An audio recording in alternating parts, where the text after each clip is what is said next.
Okay. um, you guys, this is a hard one. Oh, okay. So, welcome to this live video. I am also filming this for the ones that would like to see this in podcast or listen to it through podcast. My name is Mackenzie. For those of you that are new to the breakthrough, I'm on staff within Grace Ministries. I have the pleasure of running this breakthrough community. We're going to be talking about navigating miscarriage through the view of God. And ugh, um, let me just tell you that I've been able to process this emotionally for since Sunday. So if I am not overly emotional, that's not my personality in the first place. Um, and the way that the deceiver has warped that in the past couple of days has definitely been like lack of caring, right? Planting those lies. But I want to tell you a little bit about the process of this and how our view of God can be shaped through this process and how the deceiver will warp this. So, first of all, so many of you women have come forward saying, hey, this was my story. And I didn't know that. So, I'm sure other people don't know that as well. And I'm not looking for like, this is for me to share and hopefully support you. This is not for me to, get more support. We have an incredible family that has lifted us up. But so many women, you guys, 20% of women have walked through this. And so many of those women have walked through it silently and have not felt support, have not felt encouragement, have not felt prayer. And the way that the deceiver works is he works in silence. And so the way that he warps so many of these stories and plants lives in some of these women's stories, it honestly pisses me off, to be honest, because the way that we can walk away seeing God can be so wrong because of what the deceiver decides to plant in our heads. So I'm going to start off with Exodus 14:14, and it says, oh, sorry, let's see, where'd it go? There it is. The Lord will fight for you. You must be quiet. Or you must be still is another way. And I will tell you, walking through a miscarriage, that's not your first thought. Your first thought is like, God didn't fight for me. God didn't show up. God didn't defend me. God, in some ways, we see this as God snatched this child away from me. But we've had an incredible doctor who has walked through my whole life, and he actually walked through this as well. And so he explained to me yesterday in our appointment, he said, Mackenzie, the intricate design of a child has to be perfect.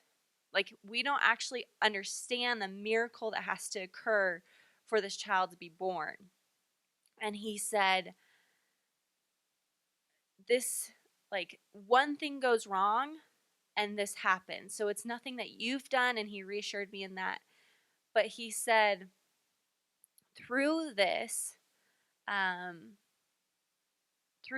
there is just a sense of lack of control, right? And the way that I saw it was God did fight for this baby because he said, he stepped in and intervened, and he said, this baby can't survive past this point. Therefore, I'm stepping in because I'm going to protect this child. And not only that, but I'm going to protect this mama because if, like, there could be further complications. And so when you actually see a God that is a warrior God stepping into the situation and saying, no, I'm protecting this life and I am protecting this mama's life, that changes your perspective just a lot, I'll be honest. And to understand that, like, we have to start there first. We have to walk through the situation understanding who God really is. God is not, he's not trying to steal something from you. He's not trying to take something from you. We have to look at the attributes of God, and I would love to go through the attributes of God, but This God is here to fight for you and defend you, and not just you, but that child's life. And the other thing is, when you look at if you have experienced a miscarriage, God used that child for the perfect time that it was on this earth. So in my instance, it was 7 weeks. And maybe yours was a little bit longer, maybe it was a little bit shorter, but God used that baby for the perfect time that is on this earth. Now, there's things that we don't understand. There's things that we don't get, and we don't understand, like, why didn't this baby have to have the perfect design, right? Or why didn't this baby have to make it? But when we just say, okay, this, like, God used this baby for the perfect time that it was on this earth, like, he fulfilled his promise in this baby's life, which is incredible. But I want to tell you, as you process through this, you have to understand the attributes of God. Okay, you have to understand that God is fighting for you, and that He's showing up for you in your life. But God is also a God of comfort. And here's what makes me mad. Women will walk through, like I said, this silently. They won't tell their families. They won't tell their friends. They won't have people surrounding them, either out of shame or guilt or fear or whatever reason, like something was wrong with me. And through this process, the deceiver can manipulate and twist this story in your head. Like, maybe I did something wrong. Maybe I shouldn't have eaten that. Maybe I shouldn't have played like this. Maybe I shouldn't have gone to this trip. Maybe it was the elevation. I don't know. Whatever. Right? And so we start getting these lies in our head that it's our fault. And the deceiver will warp, you're not good enough as a mom. Or it's your fault that this child died. Or it's God's fault. He doesn't actually love you. He doesn't actually care for you. He's not actually fighting for you. And we have to call out that lie, which is why it's so important that we know truth through whatever situation. And it might not be a miscarriage. It might be through cancer. It might be through abuse. It might be through whatever your struggle is, your battle is. You have to combat with truth, because the deceiver comes to steal, kill, and destroy, and he will do it in silence. And if you don't have a resource of knowing truth, or you don't have people feeding you truth or lifting you up with truth, then you are opening yourself up to be abducted, right? You're opening yourself up to allow the deceiver to plant lies in your head. And so I'm here to tell you that nothing is wrong with you as a mom, that you still do count as a mom if you don't have a present baby, and that there is nothing you could have done, right? You are perfect in your own design. And I hope you can call out lies and say, God, I have been sold a bad version of you, or I've been sold a bad version of me, and I'm not going to let it happen anymore, because I'm going to come back with truth. And maybe you can do that for another woman too, right? Like, I've gone through this, and I know what you're facing, or we've experienced something similar. And so I'm going to remind you of truth, because I know the deceiver comes to steal, kill, and destroy. And so when we walk through this trial, when we walk through navigating a miscarriage,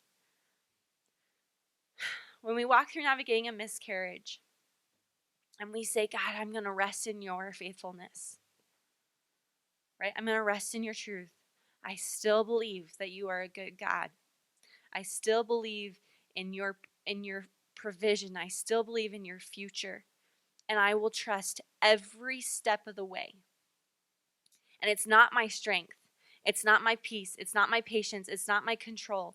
Like, that's nothing I can offer, because even in the silent prayers, or even through the broken cries, or in my instance, as I was sitting in the shower completely by myself right through this, and I was just bawling my eyes out, and I'm asking God why, and I'm saying, God, I'm asking why, but I believe in your design. I believe in your future. I believe in who you say you are. And I'm going to pray over this baby, because this baby's life matters right in front of me. And I will continue to pray over this baby's life. And I'm going to trust that you're a good God.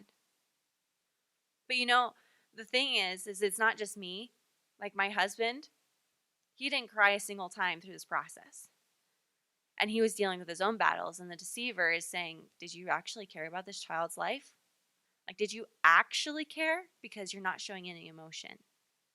And he had to come to me and say, Mackenzie, I promise I do care. Like, this hurts. I'm just trying to process it. And I said, there's no judgment here. Like, this is our story, and how you're processing it is how you're going to process it, and that's fine. But we have to call out the lie.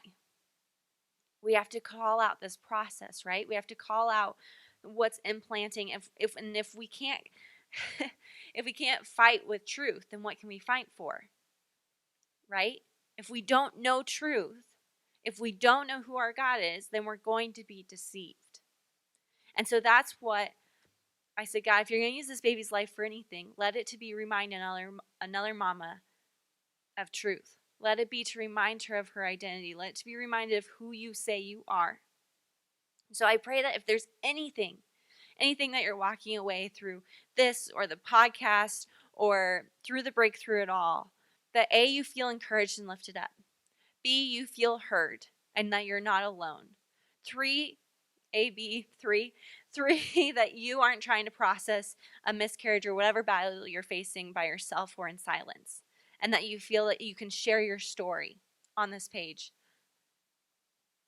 And 4, A, B, 3, and 4, that you know God and you know his plan for your life. Our God is a good God, even when it doesn't feel like it. But truth is what God says regardless of how we feel. And so we walk with every step of the way, knowing who our God is. Here's what I do want to do. Because if you've walked through a miscarriage, then that baby's life matters. And so I shared a small story, right? Either on Instagram. But if you want to post on the breakthrough your story of that process, or if you have a picture of that baby or your ultrasound or whatever, I would love for you to share so we can just love on you as a mom and celebrate you as a mom. Okay? Because that's what we're here for. We're here to encourage you and for you to know that you're loved and you're cared for. So I truly encourage you to do that. If you would like to anonymously share that, you can either send me a message, and I would love to post that for you, because that baby's life still matters. And we know that the grieving doesn't stop. We all grieve differently, right? We all wrestle differently. And so I hope that we can share this child's life, or that you can share this child's life, and we can celebrate the life that it had for a short period of time. Okay, and we can lift that baby up in prayer, and we can celebrate its life. And if you feel like you haven't been able to do that and you had to suffer in silence, I pray that you know that you don't have to suffer in silence anymore, and that you can feel encouraged through this. You're a good mom. Okay? There's nothing wrong with you. God perfectly designed you, and God perfectly designed that baby for that time.